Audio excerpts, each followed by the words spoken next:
Bueno, Padre Lauren, Padre Lauren, buenas tardes. Buenas tardes para ustedes, para Katy, para todos los participantes, para todas las participantes. Una feliz Pascua de corazón. Estamos viviendo momentos muy significativos en todo el mundo y esta posibilidad de encontrarnos hoy, domingo de resurrección, domingo de Pascua, hablar del Evangelio de Mateos es un momento de Kairos, un momento de gracia que Dios nos da. Muchas gracias a Carlos por la oración, por Katy que la continuó. Bueno, entonces hoy queremos reflexionar respecto de dos aspectos. De hecho, vamos a hablar como tres cositas fundamentales. Primero, durante todo el año, aquí nosotros estamos leyendo el Evangelio de Mateos. Entonces, ese es uno de los puntos de referencia de nuestra reflexión, el Evangelio de Mateos. Coincidencialmente también, este año, aquí en Brasil, siempre la Conferencia de los Obispos de Brasil organiza lo que nosotros llamamos la campaña de la fraternidad. La campaña fraternidad es una acción organizada por el episcopado brasileño que tiene como objetivo fundamental ayudarnos a reflexionar durante todo el tiempo de la cuaresma sobre el sentido de la cuaresma, el sentido de la Pascua y especialmente también llamarnos a vivir de forma un poco diferente este tiempo de cuaresma y de Pascua. Esta experiencia de la campaña Fraternidad, coincidencialmente también, ellos tomaron como punto de referencia el Evangelio de Mateos, citando aquel texto que nosotros vamos a trabajar hoy, que es el Mateos capítulo 16, versículo 14. Denles ustedes de comer. Entonces vamos a tener ese punto de referencia. Y fundamentalmente, el tercer punto que yo quiero reflexionar con ustedes es una pregunta que surgió cuando estaba preparando precisamente eh, durante enero, febrero, que estuve preparando algunas reflexiones para la campaña Fraternidad. Y me llamó mucho la atención que el Evangelio de Mateos habla mucho de hambre. Entonces surgió esa pregunta, ¿por qué Mateos habla tanto del hambre? ¿Por qué el hambre está tan presente en el Evangelio de San Mateos? Entonces son esos tres puntos que yo quiero reflexionar con ustedes. ¿Sí?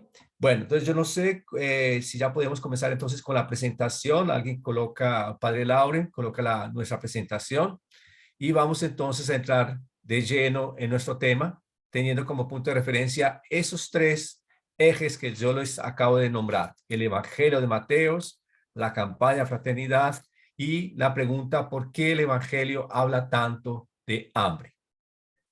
Bueno, entonces creo que ¿quién es? Katy, el padre Laure que coloca el texto. Padre Lauren, por favor. Esperemos un minutico que algo le sucedió a Padre Lauren.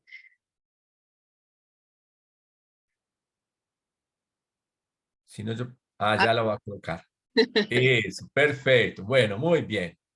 Bueno, ese texto también, como ya el padre Laure les acaba de decir, él se los va a mandar. Entonces, pueden estar tranquilos que lo iremos reflexionando, pero ustedes lo van a conocer también todo juntos, ¿sí? Bueno, entonces, mire, la campaña Fraternidad este año aquí en Brasil, 2023, trata este tema, fraternidad y hambre. Y tiene como lema el Evangelio de Mateos, capítulo 14, versículo 16. Denles ustedes de comer. Aquí ustedes tienen al lado izquierdo de la pantalla, ustedes tienen, disculpa, al lado derecho de la pantalla, tienen lo que es el texto base. El texto base es un documento que la CNBB, la Conferencia de los Obispos de Brasil, prepara para que sirva como orientación en el estudio de todas las comunidades, grupos, parroquias, ¿cierto? Entonces es un texto bastante interesante. Con base en ese texto es que nosotros vamos a desarrollar nuestra reflexión. ¿Podemos seguir?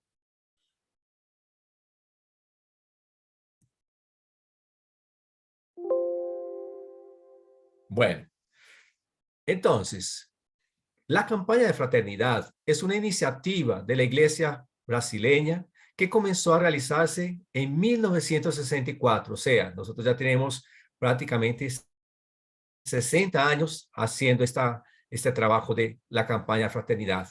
Podemos decir que la campaña de fraternidad es el modo brasileño de celebrar la cuaresma. Ella no agota el tiempo de cuaresma. Sin embargo, le da un tono especial, mostrando a partir de una situación bien específica lo que el pecado puede hacer cuando no lo enfrentamos. Entonces, esa es, digamos, la razón de ser de la campaña Fraternidad. Por eso, todos los años recibimos una invitación para vivir la Cuaresma a la luz de la campaña de fraternidad y vivir la campaña en un espíritu de conversión personal, comunitaria y social. Este año, como ya había acontecido en 1975 y en 1985, el asunto reflexionado es la situación de hambre que vive más de 30 millones de personas en Brasil. Eso yo creo que es un hecho fundamental para comprender la razón de ser del tema en la campaña Fraternidad. En este momento, ustedes saben, Brasil tiene en torno de 217 millones de habitantes. De esos 217 millones, 33 millones aproximadamente pasan hambre. Y más o menos unos 100 millones de personas viven lo que nosotros llamamos de inseguridad alimentar. Quiere decir que no tienen seguridad de que van a tener alguna cosa para comer en algún momento del día. Eso es una situación extremadamente grave. Para la campaña de fraternidad de este año, encontramos muchos subsidios bien elaborados, claros y profundos. Yo destaco dos. Uno, que fue precisamente el texto de la campaña de fraternidad con 59 diapositivas, que es un buen resumen del texto base de la campaña de fraternidad. Si alguien quiere, yo se lo puedo mandar. Es el texto que aparece a la izquierda, campaña de fraternidad. Ese texto son 59 diapositivas, están en portugués, mas es un texto bastante interesante. Es un buen resumen del texto de la campaña Fraternidad. Y a la derecha ustedes tienen la página de un encuentro que fue realizado en Río de Janeiro en junio del año pasado, que fue organizado por el Movimiento de Acción de la Ciudadanía en torno del tema del hambre. Todas las conferencias y todos los documentos producidos están en un sitio, que es el que yo coloco ahí, es la dirección que ustedes encuentran en Internet. Hay conferencias, textos bastante significativos que vale la pena, si alguien quiere profundizar más, puede conocer esos materiales, ¿sí? Bueno, vamos en frente.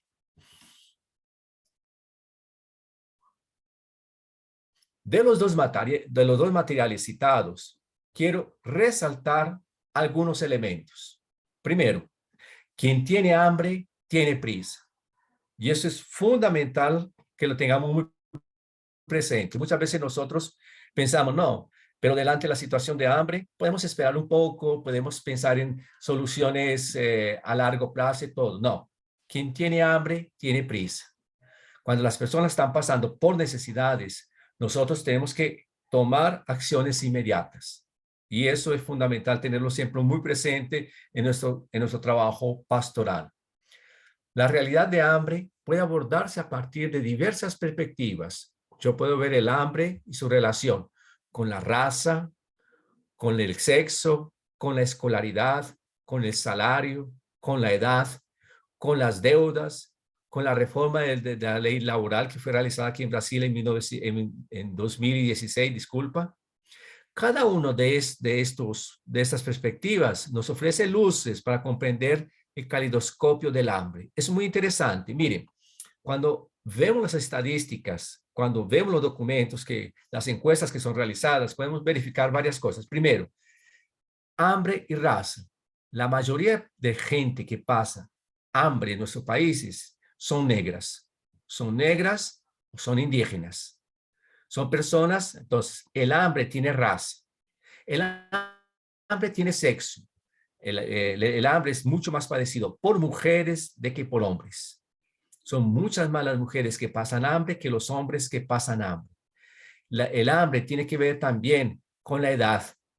Los niños y los ancianos son los dos segmentos de la sociedad que más que son mucho más vulnerables a las situaciones de hambre. Entonces, estos análisis que fueron realizados nos ayudan a comprender eso, que el hambre podemos analizarlo desde diversas perspectivas. El Encuentro Nacional contra el Hambre presentó un debate interdisciplinar como herramienta para percibir la relación entre las políticas públicas y el hambre. También ayudó a comprender que la pandemia del COVID no creó el hambre, sino que agravó una crisis que ya estaba presente. Nosotros vimos que aquí en nuestro país, en Brasil, así como en muchos países de América Latina, ustedes pueden pensar en sus países donde ustedes están. La COVID dejó muchas más personas en situación de vulnerabilidad, mucho más vulnerables a pasar hambre. Pero esas situaciones ya existían. Entonces es importante que tengamos presente que esa crisis fue agravada por el COVID. El evento llamó la atención para algunos indicadores. Muchas veces no tenemos disponibilidad física de alimentos, ni poder de compra por causa de un salario bajo. Y la proporción de población asistida por los programas sociales también disminuyó en los últimos años, como el perfil del consumo alimentar en contraposición a la edad. En los análisis quedaron lagunas y ausencias. Por ejemplo, en todos esos análisis que fueron presentados, sentimos mucha falta de una pesquisa, de una investigación, de una encuesta que nos mostrara la real situación de los pueblos indígenas. En el caso específico aquí de Brasil, por ejemplo, del pueblo Yanomami. Hoy vemos que la situación está mucho más compleja, mas también vimos que no tuvieron en cuenta la situación que viven los habitantes de la calle, muchas personas que viven en las calles de nuestras ciudades. Hoy, por ejemplo, en San Pablo, el estado donde yo vivo, la ciudad donde yo vivo, se calcula que hayan en torno de 40,000 personas viviendo en las calles de San Pablo. Personas que tuvieron que salir de sus casas porque no conseguían pagar los arriendos, perdieron su trabajo y viven en estos momentos en tiendas, en carpas, en las calles. Y tampoco las pesquisas nos ayudaron a percibir la diversidad que existe entre el hambre que sufren las personas cuando están en la ciudad y cuando están en el campo. Entonces son lagunas que muchas veces en nuestros trabajos pastorales podemos comprenderlas mucho mejor porque estamos más cerca de la realidad. Un hecho muy destacado fue la primacía, la importancia de la agricultura familiar. Hoy aquí en Brasil, como en muchos de nuestros países, se habla de agronegocio. Son grandes empresas que producen alimentos para exportar, para enviar para los otros países. Mientras que la agricultura familiar son pequeños productores agrícolas que producen y venden localmente. Esa agricultura familiar es la que sustenta realmente a nuestros pueblos, es la que sustenta los mercados que tenemos a nuestro alrededor. La cuestión del hambre no es un asunto de caridad, sino de solidaridad. Eso quiere decir que solamente la filantropía no resuelve, son necesarias iniciativas estructurales. El hambre exige movilización empresarial de la sociedad civil, de los sujetos protagonistas. Una autora llamada Carolina María de Jesús afirmó en un diario que ya se llama Diario de una favela, Diario de un cortizo. Ella escribió que el hambre es una invención de los que comen. Esa frase de ella, dicha por una persona que vivía en la calle, que vivía reciclando papel, ayudó a percibir que es un asunto, que el hambre es un asunto que pasa por las relaciones sociales, porque quien te alimenta te controla. Aquí en Brasil acostumbramos decir de que no hay almuerzo gratis, que cuando te invitan a almorzar, que supuestamente se está dando algo gratuitamente, generalmente hay alguien que está pagando para que te controle. Una cosa es hablar de hambre y otra cosa es tener hambre. Son visiones diferentes. La visión de quien estudia e investiga y la visión de quien vive, de quien sufre hambre. La lectura del mundo precede la lectura de la palabra. Esa fue una gran afirmación de Paulo Freire, en la cual nos ayuda a comprender que antes de comprender lo que es el hambre, es muy importante que sepamos que es diferente cuando nosotros sentimos hambre y pasamos por esa experiencia de pasar hambre, ¿sí? Así como es también muy complejo comprender que el consumo hoy en día hay mucho más de alimentos ultraprocesados de que alimentos en natura. ¿Por qué? Porque los alimentos ultraprocesados son mucho más baratos y llegan con más facilidad a la mesa de las personas. Cuando hablamos de alimentos procesados, por ejemplo, piensen en galletas. Las galletas, el pan de forma que nosotros compramos, son productos muy procesados, tienen muchos químicos, tienen agrotóxicos, todo esto, y estos elementos son muy procesados, pero la gente los compra mucho porque son más baratos de que comprar verduras, legumbres, todo esto, y prepararlos. Muchas veces también porque las personas no tienen en sus casas una instalación de gas, ¿sí? Y hay otra cuestión que es muy fuerte, es quien tiene hambre, tiene sed. O sea, hay una profunda vinculación entre la crisis hídrica y la crisis de hambre que vive en nuestros países. La falta de agua en muchos de nuestros pueblos, de nuestras ciudades, crea situaciones de hambre. Entonces, son algunos elementos que yo quería destacar de esos dos documentos. ¿Podemos seguir? Hablando específicamente de este texto que está a su izquierda, el texto base de la campaña Fraternidad, que fue elaborado por la Conferencia de Obispos de Brasil, él nos recuerda que el hambre ya fue tema de campañas anteriores y el elemento común de esas campañas en 1975, 1985 y ahora esta en 2023 es que siempre fue realizado coincidencialmente coincidiendo con la realización de congresos eucarísticos. En 1975 fue realizado un congreso eucarístico en Manaus, en 1985 en Aparecida, y este año fue realizado en Recife, en Pernambuco. Entonces es interesante cómo digamos, esa coincidencia también es muy significativa para nosotros, que nos ayuda a comprender que hablar de hambre está vinculado con hablar de Eucaristía, así como ustedes también que ahí en Ecuador están preparándose para realizar el próximo año el Encuentro Internacional Eucarístico. Es interesante que la celebración de la Eucaristía, la celebración del encuentro eucarístico, tiene mucho que ver con hambre, tiene mucho que ver con una mesa llena de alimentos, una mesa con alimentos abundantes. Este texto de la campaña Fraternidad tiene 4 partes. La primera parte nos presenta en la fuente de la palabra. Trabaja un poco el Evangelio de Mateos 14, 13, 21. Después nos ayuda a ver la realidad del hambre, iluminarla con la palabra de Dios. Ahí inclusive muy interesante que el texto retoma las enseñanzas de padres de la iglesia, recordarnos cuál fue precisamente la experiencia que ellos tuvieron delante del hambre y cuál fue su actitud. Y finalmente nos llama a un actuar para transformar la realidad de hambre. En ese llamado a actuar es interesante que la campaña Fraternidad va a decir que podemos tener 3 niveles de actuación. Podemos pensar en acciones a nivel personal, acciones a nivel comunitario, como parroquia, como comunidad, acciones a nivel estatal.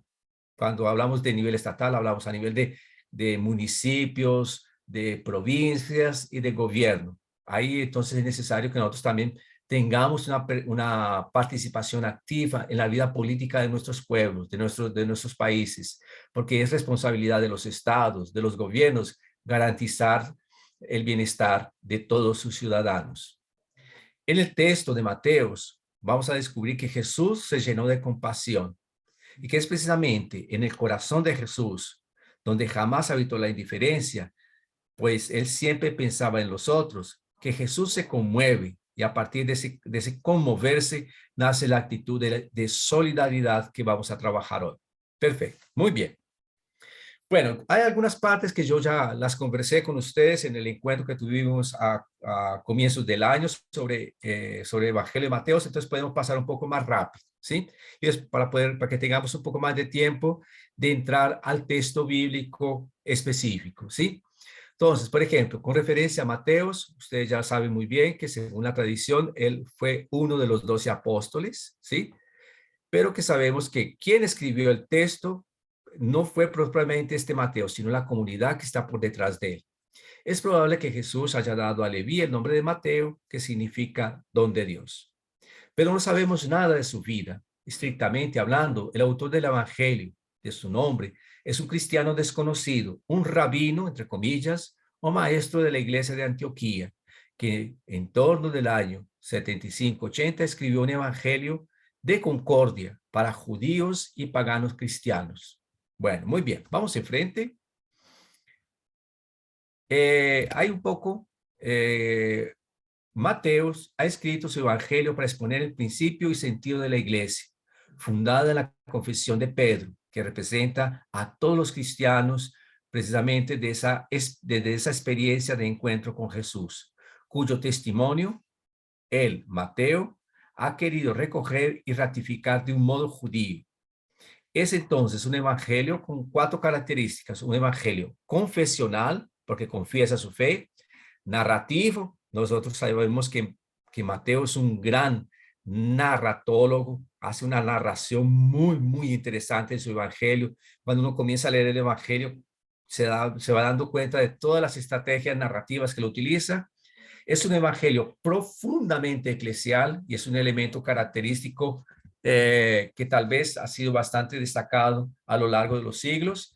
Y finalmente un evangelio misionero que nosotros destacamos precisamente en esta experiencia pascual, cuando Jesús se encuentra con los discípulos y le dice: vayan por todo el mundo haciéndolos mis discípulos, bautizándolos en el nombre del Padre, del Hijo y del Espíritu Santo. Es una visión muy interesante. Mateo es confesional, narrativo, eclesial y misionero. Muy bien. Vamos enfrente. De la comunidad de Mateos, creo que es importante que retengamos algunos datos para comprender su mensaje. La comunidad de Mateos surge precisamente, está muy afectada por la destrucción en torno del año 70 de Jerusalén. Fueron destrozados los lugares religiosos de la época. Sobrevivieron solamente escribas y fariseos que daban asistencia a las comunidades judías de la diáspora, organizadas en torno de las sinagogas. Hacia el año 85, los escribas y fariseos formaron lo que nosotros llamamos una pequeña restauración del judaísmo a partir de su encuentro en Yamnis.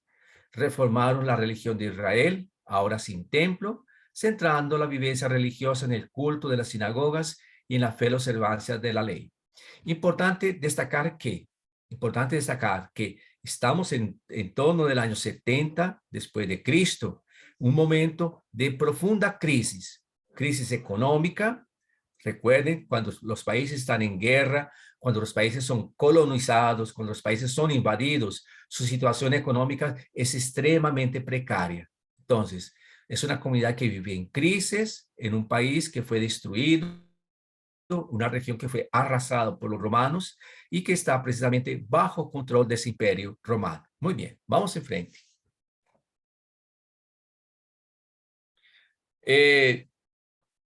De esta parte, podemos pasar. Pasa, por favor, Lauren. Vamos para la próxima. ¿Sí? Vamos para la comunidad de Mateos. ¿Tá? Oh, hay varios indicios de que este escrito se destina a comunidades de matriz judía. Entre ellos, un detalle significativo, que es: mientras Marcos y Lucas hablan del reino de Dios, Mateos habla del reino de los cielos. ¿Sí? Más importante que ese detalle es comprender que la comunidad de Mateo, la iglesia de Mateo, vive en crisis total. Yo quiero destacar mucho ese elemento de crisis, porque él nos va a ayudar a comprender por qué Mateos habla tanto de hambre. Una crisis política ante el imperio romano que había decidido aniquilar al pueblo. Una crisis cultural, porque la cultura greco-romana ocupaba todos los espacios. Y una crisis religiosa, porque las diferencias entre judíos y cristianos llegaron a un punto de ruptura. Por tanto, vivir la fe en Cristo pasa a ser una especie de herejía y un crimen contra el imperio. Entonces, la comunidad de Mateo tenemos que comprenderla como una comunidad que vive, digamos, al margen de la sociedad, porque es política, cultural y religiosamente excluida. Ese elemento nos va a ayudar a comprender por qué esa marginalidad, vivir al margen, esa marginalidad de las comunidades de la comunidad de Mateo, vive una situación bien característica, es una situación de hambre. Mateos habla tanto de hambre porque las personas de su comunidad pasan hambre. Esa es la razón fundamental por la cual él habla tanto del hambre.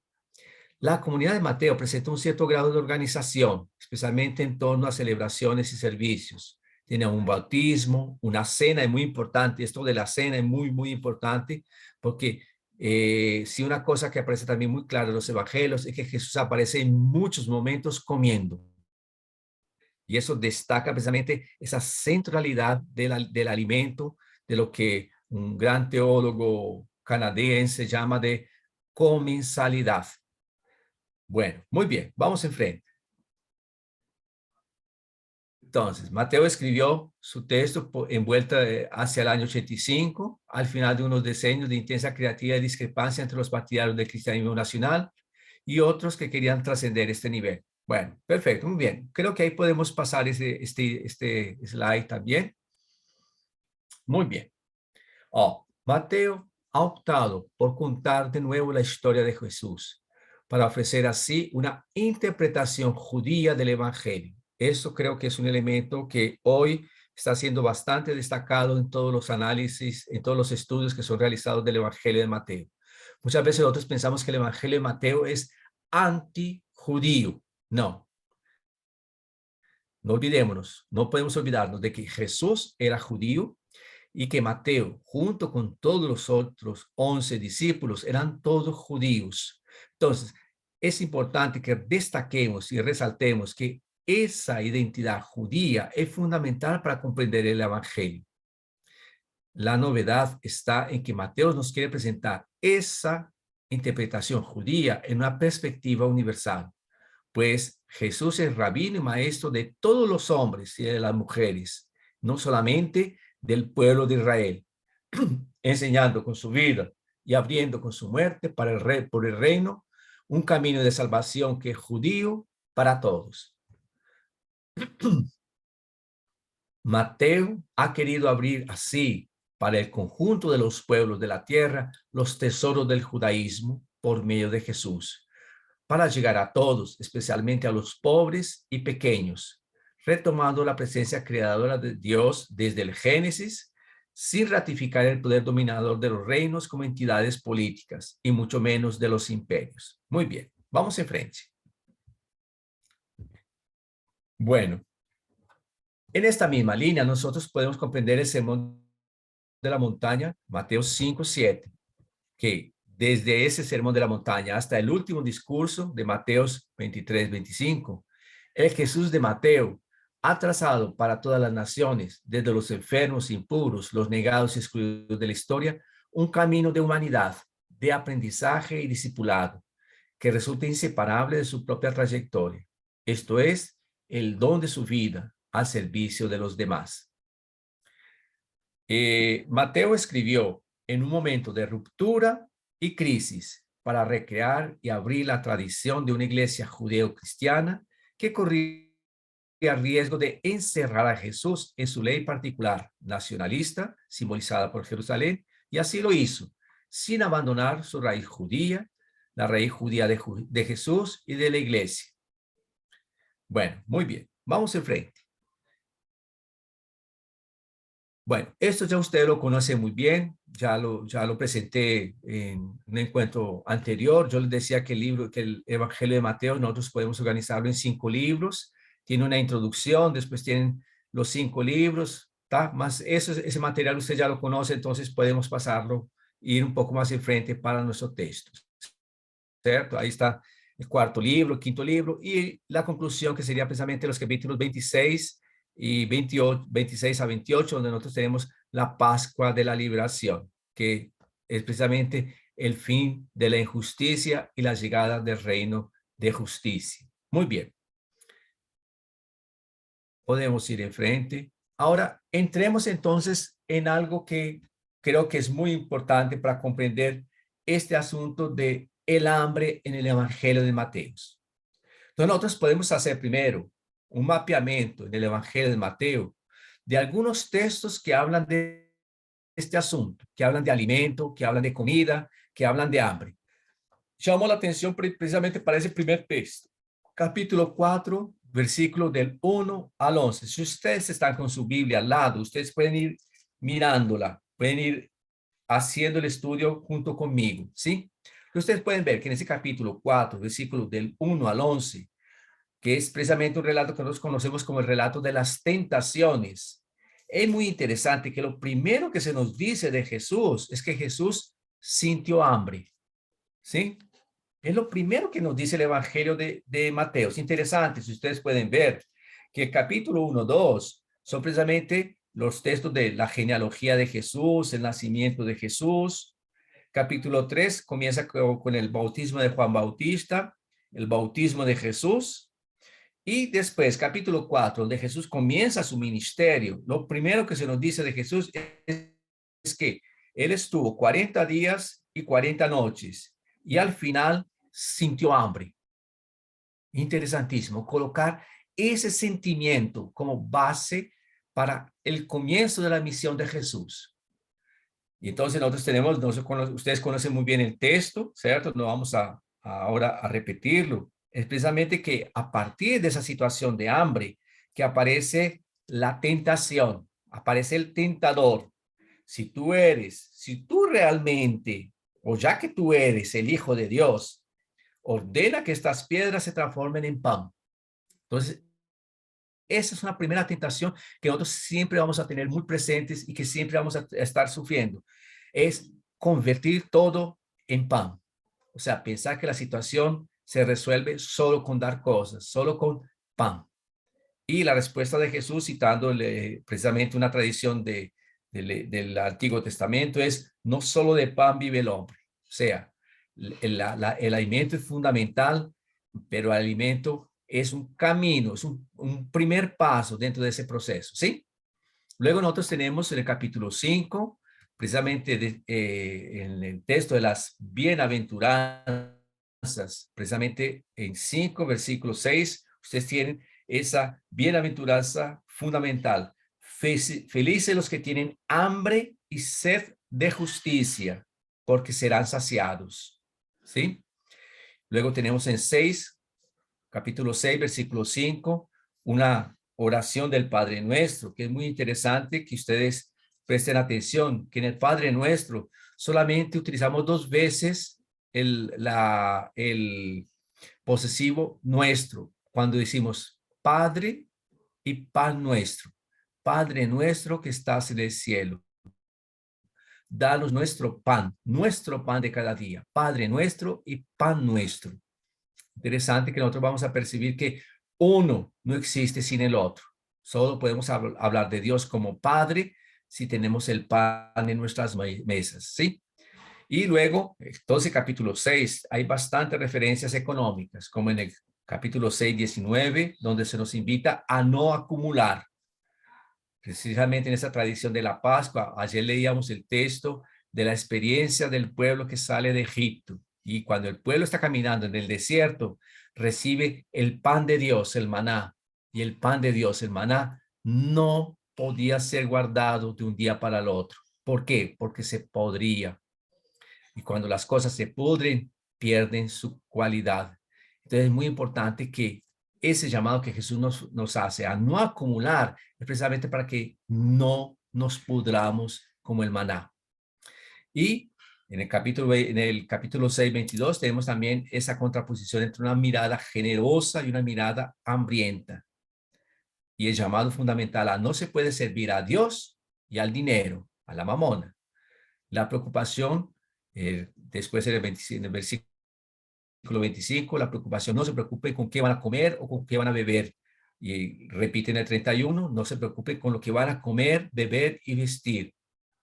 Capítulo 7, si ustedes que son malos, cuando un hijo le pide pan, ustedes no le dan una piedra, ¿cierto? Entonces, si ustedes que son malos saben dar cosas buenas, cuánto más nuestro Padre que está en el cielo, ¿sí? Y ahí en el capítulo 11 aparece precisamente una referencia muy interesante a que a comer. La comida y la bebida están profundamente asociadas al mesianismo, a la idea de mesianismo.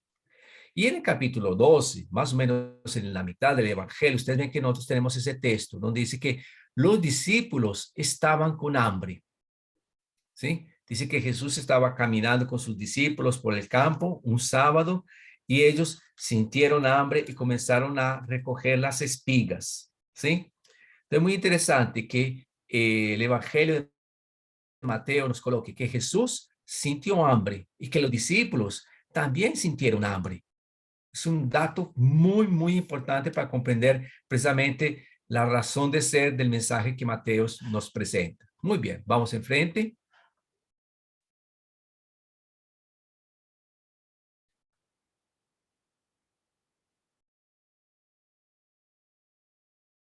Puedes pasar, Lauren. Bueno, continuando, en el versículo 13 ustedes tienen, capítulo 13, disculpa, la historia del sembrador, algo que tiene que ver con sembrar, con la semilla. También nos habla de la mostaza y de la levadura. Y aquí nosotros tenemos el relato que va a ser, digamos, el eje de nuestra reflexión. Esos relatos tradicionalmente nosotros los llamamos de multiplicación de los panes. Personalmente no me gusta ese nombre, porque da la impresión de que el pan cae del cielo, que el pan surge debajo de las piedras, que el pan aparece milagrosamente. Y nosotros vamos a ver que no, que lo que nosotros tenemos es una multitud alimentada, ¿sí? Entonces nosotros vamos a ver que la perspectiva es un poco diferente, ¿sí? Luego tenemos el capítulo 15, la historia de la mujer sirofenicia que encuentra con Jesús y le dice que también los perritos comen las migajas que caen de la mesa de sus dueños. Luego en el capítulo 15 tenemos un segundo relato de multiplicación de los panes, ¿cierto? Interesante que muchas veces nosotros pensamos que son iguales. No, son bien diferentes los dos relatos, ¿está? Y de nuevo, olha qué interesante, en el capítulo 21, versículo 18, cuando Jesús está entrando en Jerusalén, nos coloca de nuevo la afirmación, Mateo nos coloca de nuevo, Jesús tuvo hambre y se acercó a una higuera para ver si tenía frutos, ¿está? Y luego en el capítulo 25 tenemos precisamente el relato escatológico de el juicio final, y el juez tiene como criterio fundamental, porque yo tuve hambre y tú me diste de comer, porque yo tenía sed y tú me diste de beber, porque yo era forastero y me acogiste, porque estaba desnudo y me vestiste, porque estaba enfermo, preso y me visitaste. Entonces, esos son los criterios de juicio que nosotros encontramos en capítulo 25, ¿tá? Y en capítulo 26 tenemos el relato magnífico de la quinta del jueves pasado, donde nosotros celebramos la cena de Jesús con sus amigos. En síntesis, en el Evangelio de Mateos, la cuestión del hambre y de la comida están muy presentes, ¿sí? De hecho, nosotros tenemos relatos que nos hablan de una multitud alimentada en los cuatro evangelios. Oye, qué interesante. Mateos nos presenta dos relatos, ¿sí? Relatos que nosotros llamamos de multiplicación de los panes. Yo prefiero llamar de la multitud alimentada. Y luego, en Marcos también tenemos dos relatos que nos hablan de una multitud alimentada, como Lucas también nos narra ese hecho en Lucas 9 y Juan en el capítulo 6, prácticamente todo el evangelio, el capítulo 6 va a ser sobre yo soy el pan de la vida. Quien come de este pan vivirá eternamente. Y es precisamente también esa afirmación que se echa en un relato de qué? De una multitud siendo alimentada, Jesús alimentando a la multitud, ¿sí? Bueno, entonces es interesante. Si ese relato aparece 6 veces en los evangelios, es porque él es muy importante, porque la cuestión de la alimentación, porque la cuestión de alimentar la multitud es fundamental dentro del seguimiento de Jesús. Eso es un hecho que yo quería llamarles digamos, una constatación que quería llamarles mucho la atención. Eso es importante para Mateos y para los 4 evangelistas, decir que hay una multitud que necesita ser alimentada. Muy bien, vamos enfrente. Cuando nosotros vemos entonces cómo está organizado, tomando así como una visión general del Evangelio de Mateo, nosotros vemos que Jesús comienza su misión en el capítulo 4 y nos dice que Jesús sintió hambre. Y en el capítulo 21, cuando Jesús está entrando en Jerusalén, o sea, son los 2 momentos más importantes de la vida de Jesús, cuando inicia su ministerio y cuando entra a Jerusalén. Esos 2 momentos están marcados ¿por qué? Por el hambre. Jesús tuvo hambre y en medio de ellos nosotros tenemos precisamente la experiencia del Padre Nuestro, de los discípulos que también sienten hambre y de los benditos de mi Padre, que son todas aquellas personas que alimentan a las otras personas. Entonces, llama la atención que el hambre de Jesús está colocada al comienzo de su ministerio y al comienzo del viaje final para Jerusalén, después de la entrada en la ciudad y de la expulsión de los comerciantes del templo. Entonces, y qué interesante. Nosotros decimos, haciendo una lectura estructuralista del Evangelio de Mateo, que cuando tú colocas eso en un bloque de comienzo y después en un bloque final, es para darle un mayor destaque a ese hecho. Muy bien, vamos enfrente.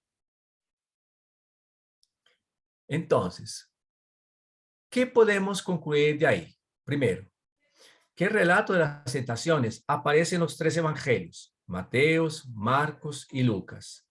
La primera tentación es de pan, saciar el hambre. Pero, ¿cuál es la importancia del hambre?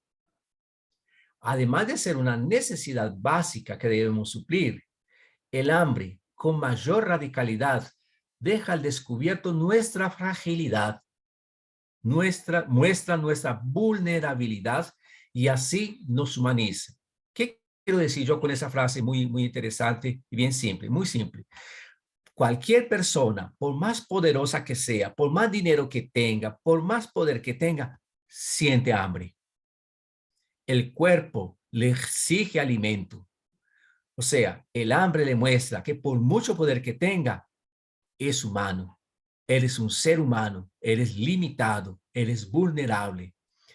Y entonces ser consciente del hambre, de esa necesidad, exige para nosotros ser conscientes de nuestra vulnerabilidad y como tal ser plenamente conscientes de nuestra humanidad. Llevando esa reflexión en términos teológicos, ¿ya ustedes pensaron qué significa que Jesús sintió hambre? ¿En algún momento ustedes pensaron en el sentido de un Dios hambriento y de una comunidad de seguidoras de Jesús hambrientos? Tal vez en esta cuaresma y ahora en este tiempo pascual sea un momento muy importante, o sea, una gran posibilidad de profundizar en la comprensión que tenemos de Dios. ¿En qué Dios nosotros acreditamos? ¿En qué Dios nosotros creemos? ¿En qué Dios usted cree? ¿Usted cree en el Dios, Jesús, que pasó hambre? ¿Usted cree que Jesús realmente pasó hambre? Que la comunidad de los discípulos de Jesús eran un grupo de personas hambrientas que pasaban hambre. Eso es fundamental para que comprendamos el sentido de que Jesús es verdadero Dios y verdadero hombre. Sí, creemos en un Dios hambriento, en un Dios que pasó hambre. Cuando nosotros llegamos entonces al texto de la multitud alimentada de Mateos 14, 31, 21, este es el primer relato del episodio conocido como multiplicación de los panes y se localiza prácticamente en el medio del evangelio. El contexto inmediato, por favor, ustedes acompañen en su Biblia, ¿sí? El contexto inmediato nos es dado en el versículo 13. Nos dice que habiendo oído eso, ¿oído qué? Jesús oyó que Juan Bautista había muerto. Y entonces, por ese hecho, después de haber oído que Juan Bautista había muerto, Jesús se retiró para un lugar desierto. Al ver la multitud, entonces Jesús regresa de ese lugar desierto y al ver la multitud, Jesús sintió compasión. Quiero llamar la atención para ese sentimiento de Jesús. Jesús siente compasión. En hebreo es una palabra gesed, gesed que significa útero, entrañas. Gesed significa solidaridad. Gesed nace del útero, de las entrañas de las personas. En el texto del Nuevo Testamento, el término utilizado en griego es pneumatizai, precisamente sentir que todas tus entrañas se mueven, se conmueven, sentir que las entrañas se mueven dentro de ti delante del dolor de las personas. O sea, la actitud de sentir compasión es fundamental para comprender que delante del hambre de la población, delante de las personas que están pasando hambre, Jesús dice, tenemos que hacer alguna cosa. Y ahí precisamente él va y le dice, los discípulos le dicen a Jesús, Jesús, el lugar es despoblado y la hora está avanzada. Despide a las personas para que vayan a las aldeas y compren alimento. ¿no? Mateos pesa cada una de las palabras que coloca en su evangelio. Realmente son palabras muy bien meditadas. Los discípulos están diciendo, despide a las personas para que compren alimento. Jesús le responde, no es necesario, denles ustedes de comer. Interesante que ese texto, dote, el denles ustedes en griego, podemos traducirlo de dos maneras. Podemos pensar, denles, en el sentido de ustedes, tienen que proveer los alimentos para que las personas coman, o también dense ustedes de comer. Y es muy interesante, especialmente en un contexto eucarístico, pensar que Jesús nos llama a ser seguidores, seguidoras y a darnos como alimento para las otras personas. Y ahí surge entonces precisamente la respuesta de los discípulos. Solo tenemos 5 panes y 2 pescados. Ahí Jesús no dice nada más, solo dice, tráiganlos. Dice que después mandó que la multitud se sentara y tomó el pan, los panes, los panes y los pescados, levantó los ojos al cielo, dio gracias, partió el pan y lo dio a sus discípulos. Y ellos lo dieron a todas las personas. Miren, la idea es bastante eucarística. Jesús pasa a sus discípulos y los discípulos pasan el pan y el pescado para toda la población. Y dice que todos comieron y se sintieron satisfechos y recogieron todas las sobras que llenaron 12 cestos. Todos comieron y quedaron saciados. ¿Qué nos ayuda a comprender ese texto? Primero, nos ayuda a comprender varias cosas, que en las entrañas hambrientas de Dios, de Jesús, que es Dios, nace el Gesed, es decir, la misericordia, compasión, solidaridad, magnanimidad, lealtad, amor. Todas esas palabras son palabras, términos que podemos utilizar para traducir la palabra Gesed. Ahora, solo quien sintió hambre sabe lo que eso significa y mueve todas sus entrañas para que las otras personas no pasen hambre. Esa es la experiencia de Jesús. Una persona que tuvo hambre, que pasó hambre, porque era una persona dedicada a ser carpintero, hijo del carpintero, como tal no tenía un trabajo fijo, vivía siempre de trabajos esporádicos y los trabajos esporádicos eran extremadamente precarios. Eso hacía que estas personas vivieran situaciones de hambre cotidianamente. No tenían seguridad de que al día siguiente tendrían algo para comer. Solo quien sintió hambre y sabe lo que eso significa, mueve todas sus entrañas para que las otras personas no pasen hambre. A partir de esta experiencia, podemos comprender mejor el sentido de la oración del Padre Nuestro. No existe Padre Nuestro sin pan nuestro. Creer en Dios es creer en la posibilidad de superar el hambre. Hablar de Dios sin ver el hambre es idolatría. Nuestra fe está fundamentada en la experiencia de Dios encarnado, que sintió hambre, pasó necesidades. Negar esta dimensión es negar la humanidad de Jesús y por lo tanto su encarnación. Por eso, ante el hambre, somos llamados a actuar, como aparece en los relatos de la multitud alimentada, generando compartir a partir de lo poco que tenemos. Nuestra misión no es proveer el pan, es proveer que en nuestras comunidades lo poco que tenemos sea compartido, ayudar a las personas a crecer en ese espíritu de solidaridad para compartir el pan. Muy bien, vamos enfrente. La actitud de Jesús confronta directamente a los discípulos. El hambre no acepta disculpa. Aquello que los discípulos dicen, despide a las personas porque el lugar es despoblado y la hora es tarde y despídelos para que compren alguna cosa. Es una disculpa. Jesús dice no. El hambre no acepta disculpas. No permite darle la espalda y salir. El texto deja claro el punto de partida, la compasión. Sin ese movimiento de las entrañas, cualquier actitud se quedará en el asistencialismo sin compromiso. Papa Francisco es muy claro cuando nos habla precisamente de esta actitud de misericordia. La iglesia no es una ONG, no es una ONG. La iglesia es la comunidad de seguidoras y seguidores de Jesús, que a partir de nuestro encuentro personal con Jesús, sabemos construir redes de solidaridad. Así brota el llamado, denles de comer.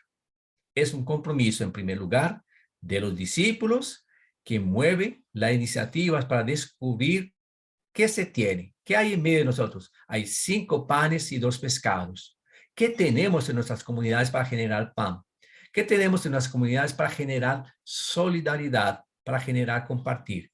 El punto de partida es mirar mirar para lo que tenemos en medio de nosotros. Simbólicamente, los relatos de alimentar las multitudes se vincularon con la Eucaristía y aquí es necesario ampliar los horizontes.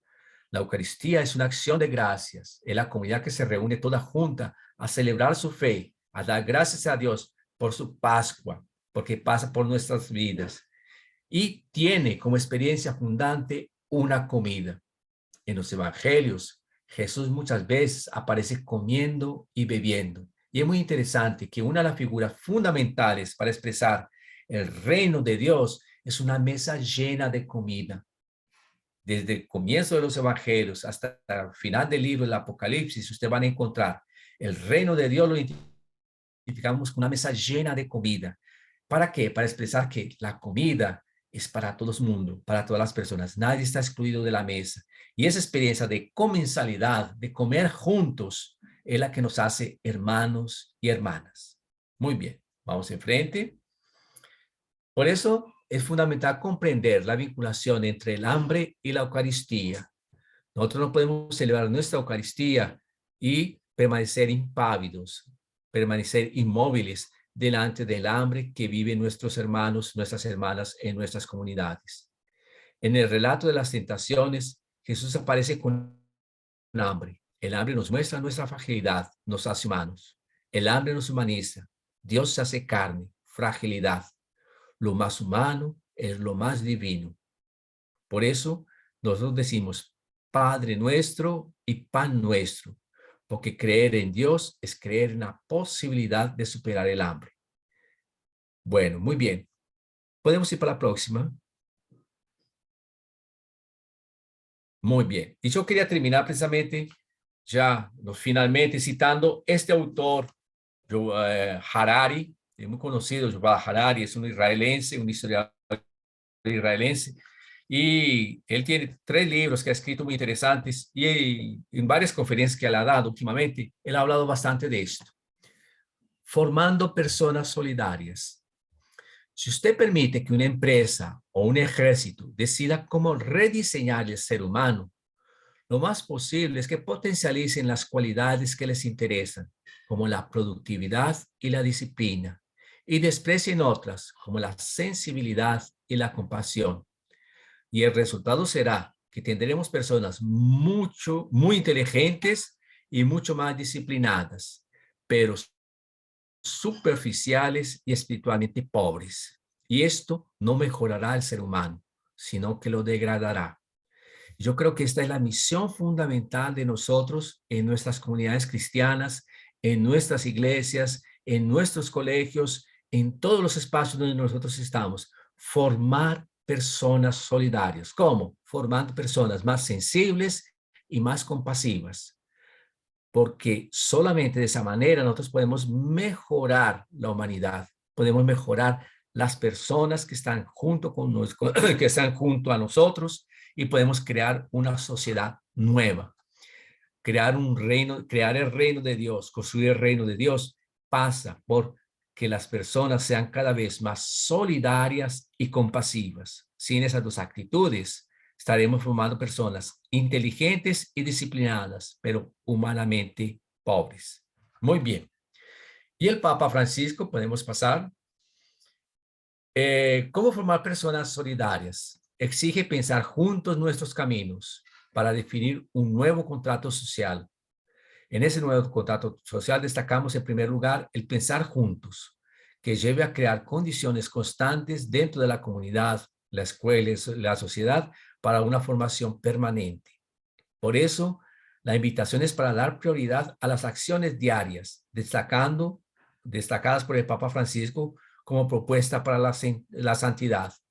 Aprovecho las ocasiones que van surgiendo cada día para realizar acciones ordinarias de manera extraordinaria. ¿Cómo ser testigos de la resurrección hoy?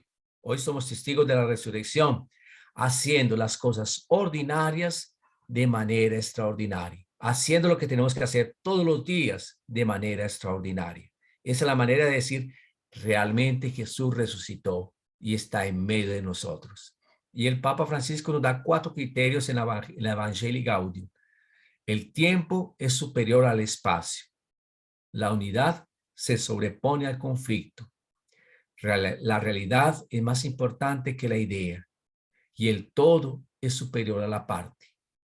Por eso, finalmente, reflexionar sobre el hambre y sobre la solidaridad en el Evangelio de Mateo nos lleva a descubrir que no es la caridad la que nos va a hacer más humanos, es la solidaridad.